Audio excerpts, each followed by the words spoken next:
Ngayong gabi pag-usapan po natin ang isang subject na ito po ay akma sa lahat po ng antas at sektor na kung saan pag-usapan po natin ngayon yung tinatawag nating critics. Yun pong mga kritiko o yung mga mamumuna. Marami po kasing mga critics sa atin pong sa ating paligid. Marami pong mga kritiko na atin pong titingnan ngayon at atin pong pag-aaralan paano harapin ang mga kritiko. How to handle critics. Paano po natin haharapin ito pong mga kritikong ito. So, dapat nating maintindihan mga kapatid, unang-una, pag pinag-usapan po kasi natin ang critics, hindi po ibig sabihin na ang nakakatanggap lang po ng critics ay yun pong mga leaders o yung nasa posisyon. No. Lahat po ay pwede pong makatanggap ng critics o kaya ng mga pagpupuna. Kahit ordinaryong tao, meron pong pagpupunang nararanasan, di po ba?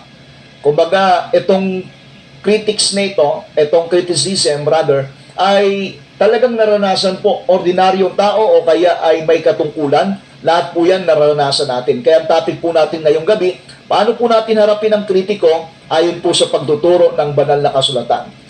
Ngayon, pag pinag-usapan natin ang critics, meron pong dalawang uri ng criticism. Number 1, constructive criticism, and number 2, destructive criticism. Yung constructive criticism, kaya tayo pinupuna para tayo ay buuin, para tayo mapaayos, para tayo po ay mapabuti. Pinupuna tayo dahil gusto tayong maitama sa ating mga pagkakamali. Yun po yung tinatawag nating constructive criticism. And well, that's good criticism. Yan po yung magandang criticism na pinupuna tayo para ituwid, itama, iayos. And yung pangalawang uri ng criticism, itong destructive criticism. Ang destructive criticism, namumuna para ikaw ay pabagsakin. Namumuna upang ikaw ay sirain. Yan po yung dalawang uri ng criticism. Now, when we talk about criticism, yung puna, yung kritisismo, dapat nating maintindihan na sa lahat ng ating gagawin sa mundong ito, hindi tayo ligtas sa tinatawag nating critics. Hindi tayo ligtas sa pagpupuna. Gumagawa ng mabuti, gumagawa ng masama, o kay wala kang gagawin, lahat po yan, merong puna. Lahat yan may comment. Minsan nga, di ba, masyado pong discouraging. Ginawa mo na yung best na magagawa mo, ginawa mo na yung tama, nagpakita ka ng kagandahang loob, ikaw na yung nagmalasakit, ikaw na yung gumawa ng mabuti. At the end of the day, ikaw pa yung masama. Yun po yung medyo heartbreaking experience. Siguro naranasan po ninyo o may mga nakaranas po sa atin ngayong sa atin pong mga viewers. So yung binabanggit natin, wala pong ligtas sa tinatawag nating criticism. Talagang yan po ay bahagi ng buhay natin. Kahit gumagawa ka ng mabuti, hindi po ibig sabihin hindi ka napupunahin. Kahit ikaw yung pinakamabait na, kahit wala kang kaaway, still meron pa rin pong punayan. Pero meron pong itinuturo ang banal na kasulatan, paano natin to haharapin. Ayan po yung magandang paksa na pag-uusapan natin. Kasi nga marami pong mga pangyayari sa buhay natin dahil po sa criticism, naging dahilan para hindi na magpatuloy doon sa kanilang mga ginagawa o doon sa kanilang misyon. Na-discourage na. Ibig sabihin na wala na yung kanilang kasilahan dahil doon sa mga narinig na kaliwat ka ng pamumuna. Minsan nga po, hindi lang isa yung puna, minsan sunod-sunod, and sabi ko nga po kanina, isa po sa heartbreaking experience, na yung pinuna ka, ginawa mo naman yung tama, ginawa mo naman yung mabuti, ginawa mo yung best na magagawa mo, tapos at the end of the day, meron pa rin pong puna. Heartbreaking experience po yan. Pero salamat po sa Diyos, dahil ngayong gabi, pag-uusapan po natin, paano po ba natin harapin ang mga kritiko? Paano po natin to i-handle in a biblical way, in a biblical perspective, or in a biblical teaching. Now, napakaganda pong paksa ito para na sa ganon, ma-address yung ating mga kababayan, yung ating pong mga kapatid na nakakaranas ng tinatawag nating discouragement, disappointments, depression because of so-called critics. Sa panahon po ito, grabe po yung mga critics. Kasama po ng mga critics yung mga bully. Grabe po yung pag-critics, pag-criticize, to the extent na binubuli na ng gusto. At ito pa yung po dyan Kapag nakikitang naasar ka na, talagang susunod-sunod rin pa.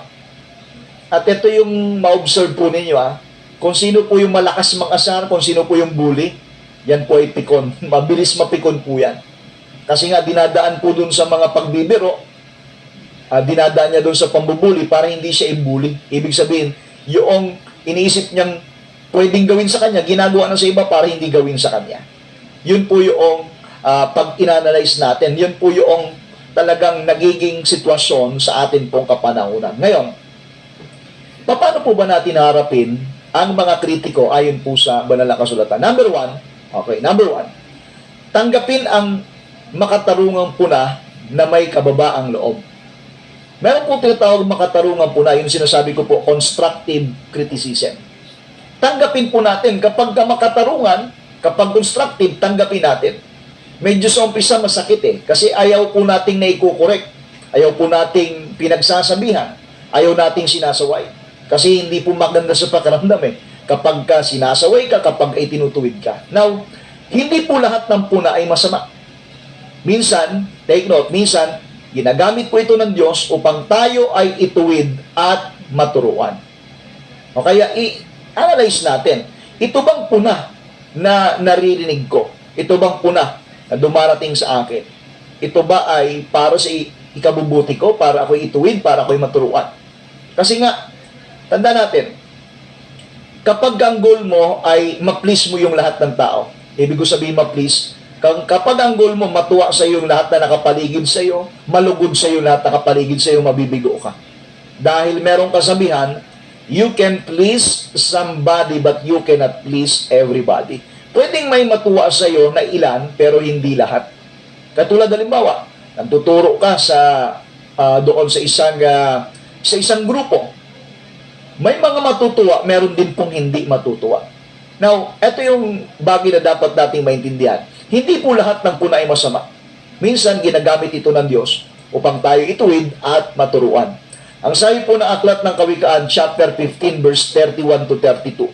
Ang nakikinig sa saway na nagbibigay buhay ay naninirahan sa gitna ng marurunong. Ang tumatanggap ng saway ay nagkakamit ng unawa. O, kita po ninyo yun po yung advantage. Nung nakikinig ng saway, nagbibigay ng buhay, ay ito po ay nagkakamit ng karunungan, nagkakamit ng unawa. Kaya kapag marunong tayong tumanggap ng pagsaway, pagtutuwid, lalo tigit kung yan po ay constructive, yung sinasabi natin, constructive criticism. You are criticized because he wants or they want to build you. They want to, kumbaga, mai-construct ka kaya constructive criticism. Gusto ko nilang buuin, gusto ko nilang mahubog. Ang sabi pa po ng Aklat ng Kawikaan, chapter 27, verse 5 to 6. Mas mabuti ang hayagang saway kaysa sa pag-ibig na ikinukubli o kay nakatago. Tapat ang mga sugat na dulot ng kaibigan. Open rebuke is better than secret love. Mas maganda daw po yung hayagang pagsasaway kaysa doon sa natatagong pag-ibig.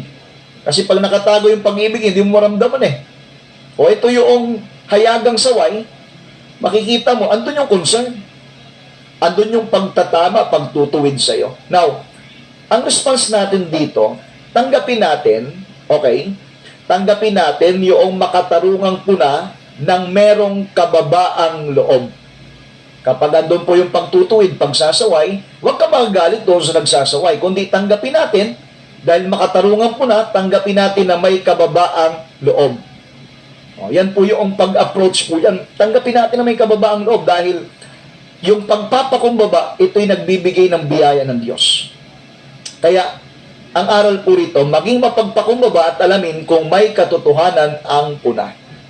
Ayan. Kapag constructive criticism, pag alam mong constructive yan, pag sinabi natin constructive, yun pong mga hindi magagandang bagay sa buhay mo, yung lalo yung mga attitude, yung mga pag-uugali, kapag itinutuwid ka.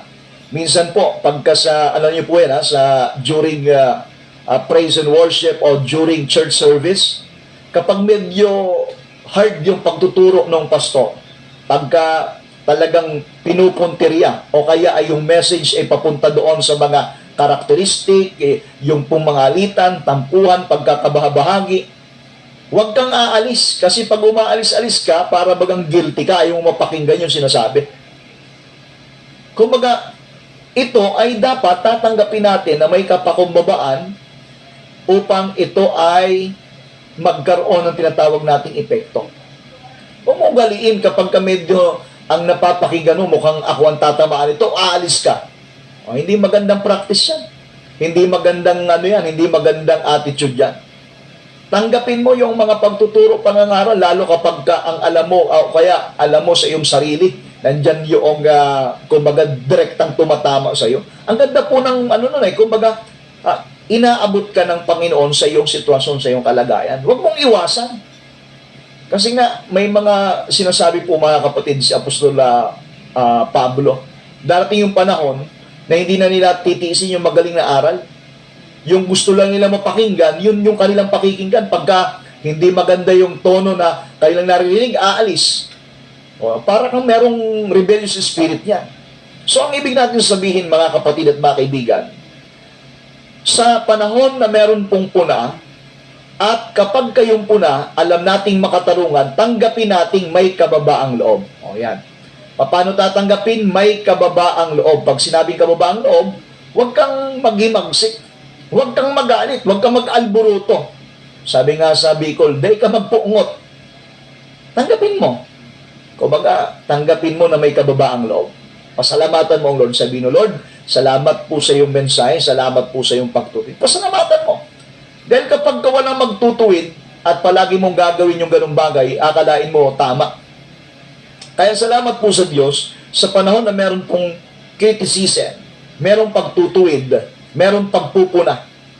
Ito pa nga po yun Kapag kayong pagpupuna ng isa, merong sumisigunda ng isa, tapos yung halos majority, ibig sabihin, talagang dapat iayos na yung puna sa'yo. Kaya nga, ang ibig natin sabihin, kapag makatarungan yung puna, tanggapin natin na may kababaang loob. Huwag kang magalit. Huwag kang magtampo, huwag kang maginanakit, at lalong huwag kang mag-walk out. Sa church, tandaan niyo po ito kapag kayong mga kapatiran. Pag sa church, during preaching time, pagka medyo yung pagtuturo, pangangaral, lalo po pagka may mga pagtutuwid, huwag kang mag-walk out, huwag kang lalabas. Kasi pag lumabas ka, halatang halata yan. Diba? Kumbaga, pakinggan natin.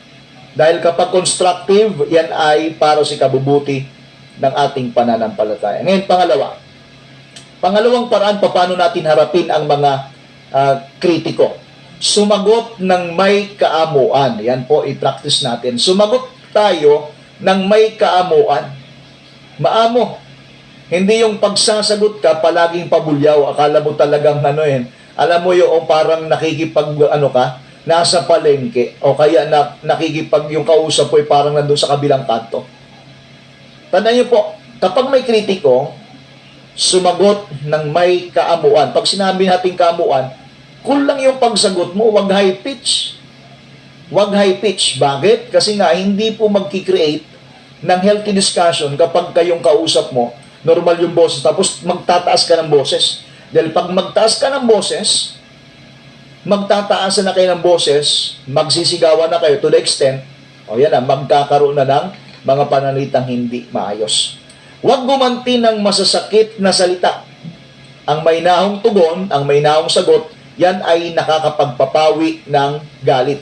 Ano pong sabi ng Kawikaan chapter 15 verse 1? Ang malumanay na sagot o ang may nahong sagot ay nakakapawi ng poot. Ngunit ang salitang marahas ay nakapagpapagalit. Tingnan niyo po yung kabaliktaran Yung malumanay na sagot, nakakapawi ng poot. Kaya pag tingnan niyo po, ito yung napakagandang halimbawa dyan Kapag galit na yung isang tao, talagang grabe na yung kanyang reaksyon, grabe na yung kanyang pagsasalita. Kapag ikaw ay nagsalita ng mahinahon, napapawi yung poot. Kapag ang lakas ng boses niya, kasi lalaksan mo yung boses, parehas na kayo dyan, kumbaga parehas kayong apoy, sunog yan parehas. Ngayon, ang sabi ng Biblia, ang malumanay, ang may naong sagot, ay nakakapawi ng poot. Ngunit, ang salitang marahas ay nakapagpapagalit. Alam po yung salitang marahas, yung salitang masasakit. May salita na pag nagsasalita, akala mo bumabaon sa puso eh. Talagang hindi, wala mang kutsilyong dila, pero pag nagsalita, nasaktan ka. O kaya parang tumagos. Kumbaga yung salitang marahas, nakapagpapagalit, nakakapag-provoke, lalong nag-ignite, ibis na maayos, lalong nagkakagulo. Santiago 1:19, maging mabilis sa pakikinig, mabagal sa pagsasalita, at mabagal sa pagkagalit. Ang ina-advise po sa atin mga kapatid at mga kaibigan, maging mabilis tayo sa pakikinig. Let us be swift in our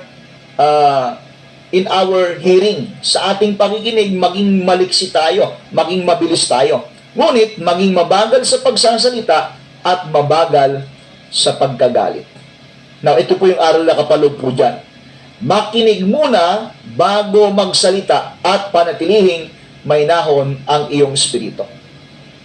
Minsan kasi, hindi pa tapos magsalita yung isa, dahil tinamaan na kaagad yung iyong ego, nagsalita ka na kaagad.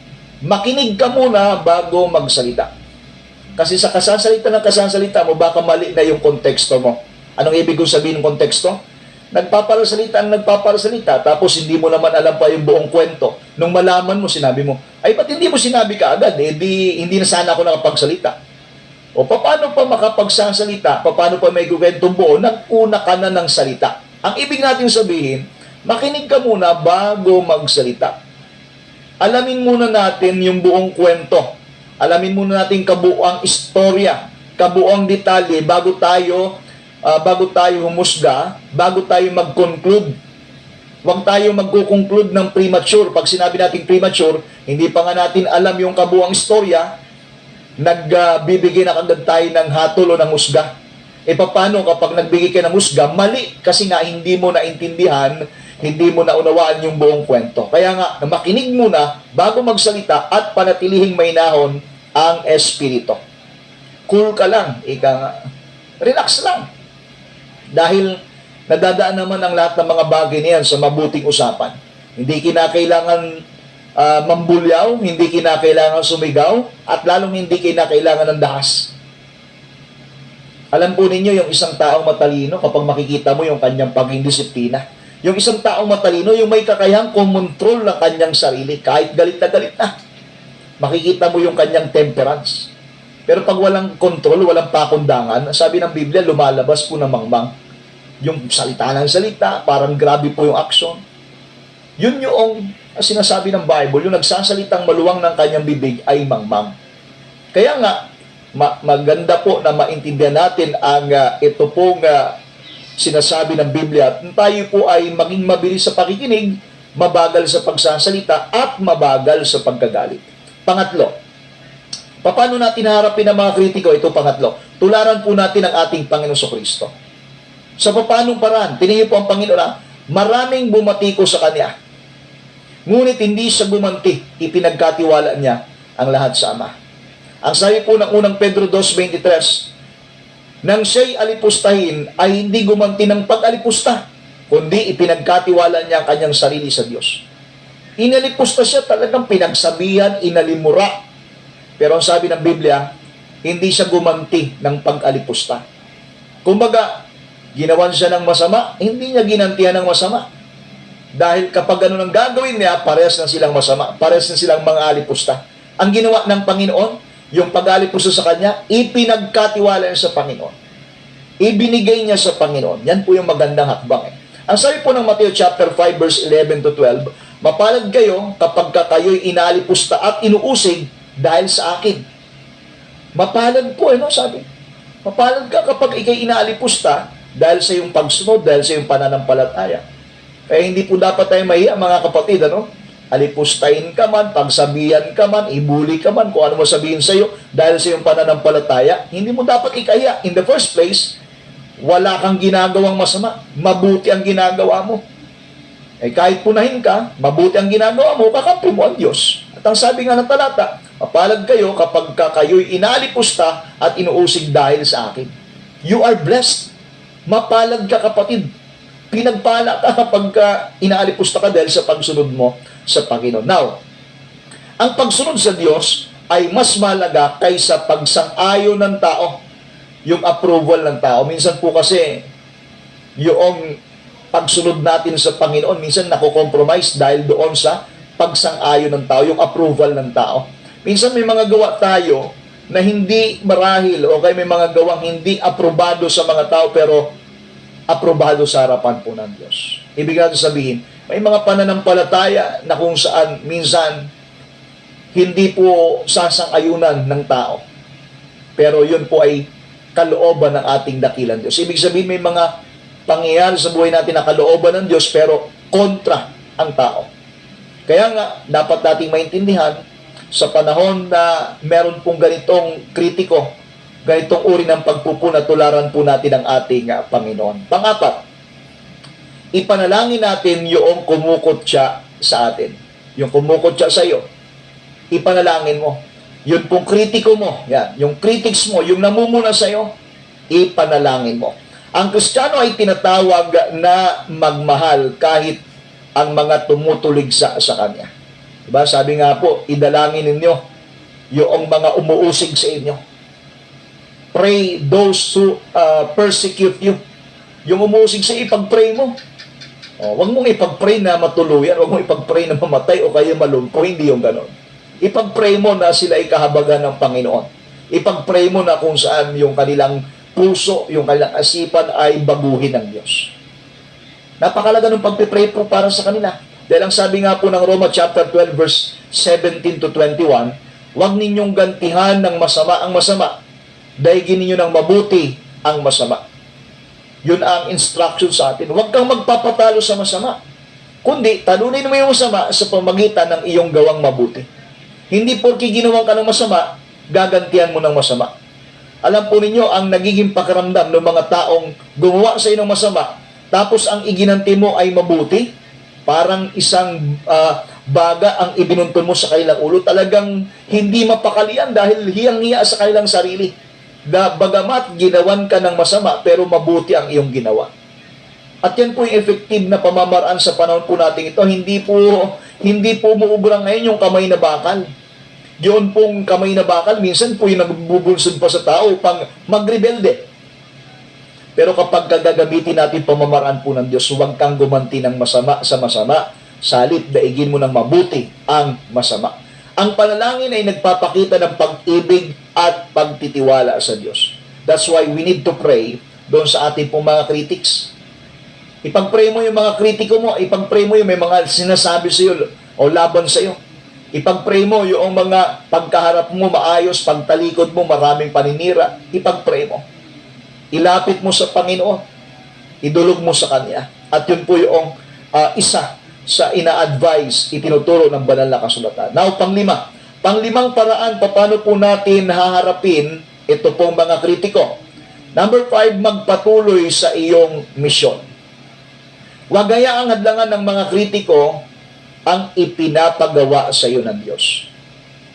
Tingnan niyo po, minsan ginagamit po ng kaaway, yung po mga kritiko, para i-discourage ka doon sa misyon na ipinapagawa ng Diyos sa iyo. Of course, kapit, pag na-discourage ka, hindi ka natutuloy. Sasabihin mo, bahala na nga kayo dyan. Gumagawa na nga ako ng tama, gumagawa na ako ng mabuti, tapos ganyan pa kayo, bahala na kayo dyan. O, sino po ang nagtagumpay? Di ba ang kaaway?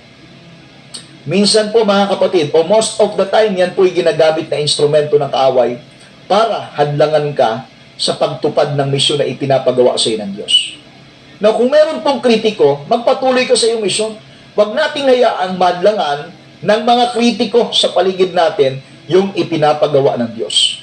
Nehemiah chapter 6 verse 3, ako'y gumagawa ng dakilang gawain kahit hindi ako makabababa. O, tingnan po ha. Andun po yung patuloy niya pa rin paggawa sa kabila na may mga critics, sa kabila na may mga hamon. Kaya nga sabi po ng Galatia 1:10, ako ba kayo nagsisikap na kalugdan ng tao o ng Diyos? That's question mark eh. Ano ba yung pinagsisikapan mo? Para kalugdan ng tao? Para i-please ba yung tao? O nagsisikap ka para malugod o matuwa ang Diyos sa iyo? Hindi tayo dapat nagsisik ng approval o kaya nung kumbaga malugod yung tao sa iyo. Kasi nga sabi natin, hindi naman po lahat matutuwa sa yung ginagawa. Kahit patama yung ginagawa mo, At yun nga po minsan yung heartbreaking. Ginawa mo na yung best, ginawa mo na yung sa tingin mo na akma at nararapat, pero sa kabila ng ganung bagay, meron pang puna. Masakit po yun, pero hindi ibig sabihin, madi-discourage ka na at hindi ka na magpapatuloy. In the first place, hindi naman tayo nagsisikap para kalugdan ng tao. Yung mga mananampalataya, nagsisikap tayo upang malugod ang Diyos sa atin, upang matuwa ang Diyos sa atin. Siya po yung ating dapat na paluguran, hindi po yung tao. Now, ituon po natin ang pansin sa kalooban ng Diyos, hindi sa opinyon ng tao. Again, kung yung opinyon ng tao, ang purpose po yan ay destructive, huwag ka mag-focus doon. Liban na lang kung yung kanyang opinion ay constructive, pag para si kabubuti. Sundin talaga natin yun. Pero pag alam natin destructive, dinidiscourage ka o gusto kang wasakin sirain, ito natin yung ating pansin sa kalooban ng Diyos, hindi sa opinion ng tao. Number 6, ito yung pang-anim at panghuling itinuturo sa atin ng Biblia. Paano po natin harapin itong mga kritiko? Hayaan po ang iyong mabubuting gawa o mabuting pamumuhay ang magsalita. Let your good works, let your good lifestyle speak. Ibig sabihin, hayaan natin yung ating mga mabubuting uri ng pamumuhay ang magsalita. Ang mabuti po kasing karakter, tandaan natin, ang pinakamainam na sagot sa maling paratang. Wow! Ang ganda po nito ha. Ang mabuting karakter, anong karakter? Pag-uugali. Tandaan niyo po ito, ang mabuting pag-uugali, ang pinakamainam, pinakamabuting sagot sa maling paratang. Wow! Diba ang ganda? Kahit sabihin natin maraming ipinaparatang, ipinupukol sa'yo. Pag maayos at mabuting karakter mo, yun po yung sagot doon sa maling paratang sa'yo. At alam po, pagka ganun po yung gagawin, minsan ipagtatanggol ka ng tao na nakakakilala sa'yo. Nakakatuwa po yung ganun, di ba? May mga taong magtatanggol sa'yo dahil kilala ka nila. Alam yung pagkatao mo, alam yung karakter mo. At yung mabuting karakter, again, ang mabuting karakter, ang pinakamainam na sagot sa maling paratang.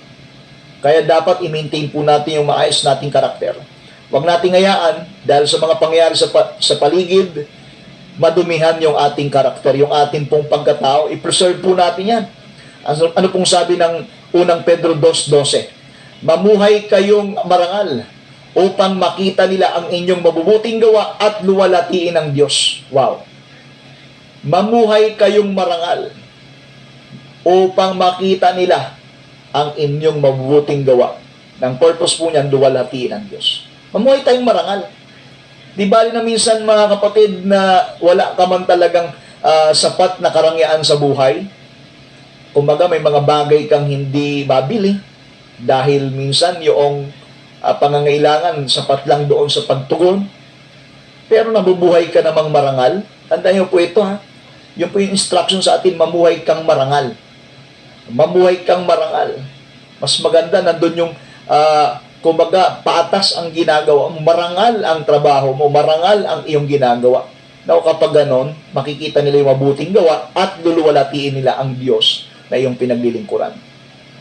Mateo 5:16, lumiwanag na gayon ang inyong ilaw sa harap ng mga tao. Ipakita natin yung ating mabuting karakter sa harapan ng mga tao. Kaya nga, let your works speak for you. Hayaan natin yung ating mga gawa, yung ating good works, yung ating mabuting gawa, yung ating marangal na pamumuhay, ang magsalita para sa iyo. Yun po yung sasagot sa kanilang mga maling paratang. Now, ito po yun. Ang integridad o yung katapatan at yung mabuting pamumuhay ay mas malakas kaysa sa pakikipagtalo. Wow, ganda po ng statement, di ba? Ang integridad, yung iyong katapatan at yung mabuting pamumuhay mo ay mas malakas kaysa pakikipagtalo. Sana po ilagay natin sa puso't isip natin yan. Mas malakas po kaysa sa pakikipagtalo yung integridad at yung mabuting pamumuhay. Ibig sabihin, kapag andun pinapangalagaan mo yung integridad mo at ikaw po ay namumuhay ng matuwid, namubuhay ka ng mabuti, nako, mas malakas po yan kaysa sa pakikipagtalo. Anong ibig sabihin? Hindi mo kinakailangan makipagtalo, hindi mo kinakailangan ipaglaban yung katwiran mo. Sabihin, may katwiran ako, pastor, ipaglalaban ko ito.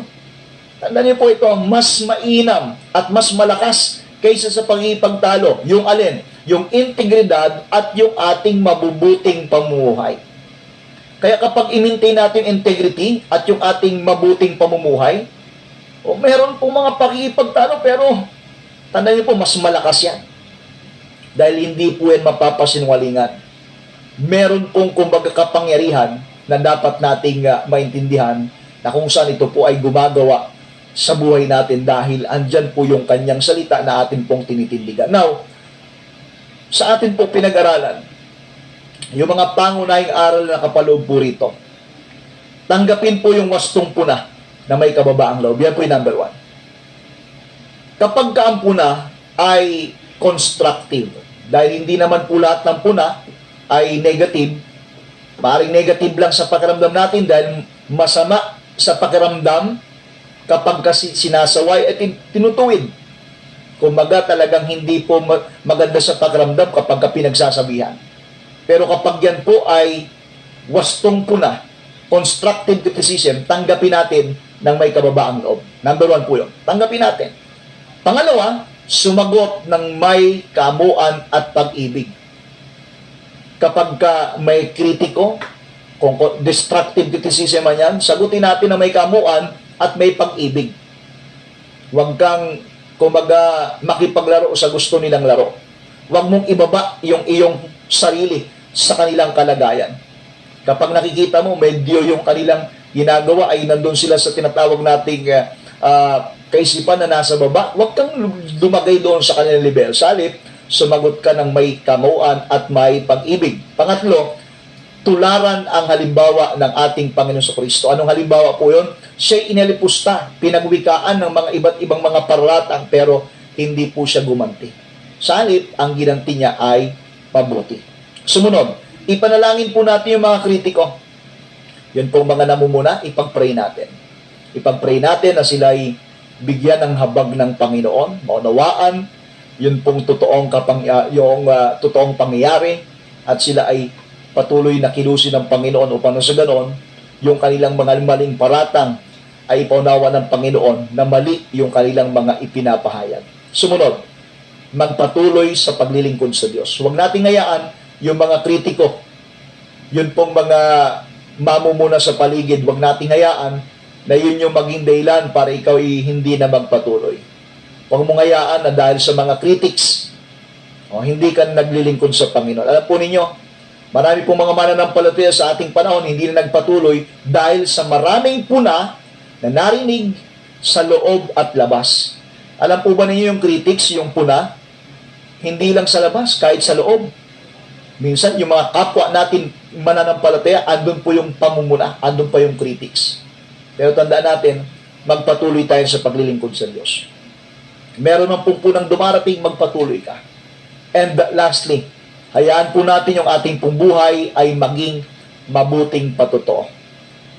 Ibig sabihin, mas malakas po kasi yung mabuting patotoo, mas malakas yung integridad, mas malakas yung mabuting pamumuhay kaysa sa pakikipagtalo. Kaya kapag i-maintain natin yung mabuting patotoo, dadaigin natin yung masama sa pamagitan ng mabuti.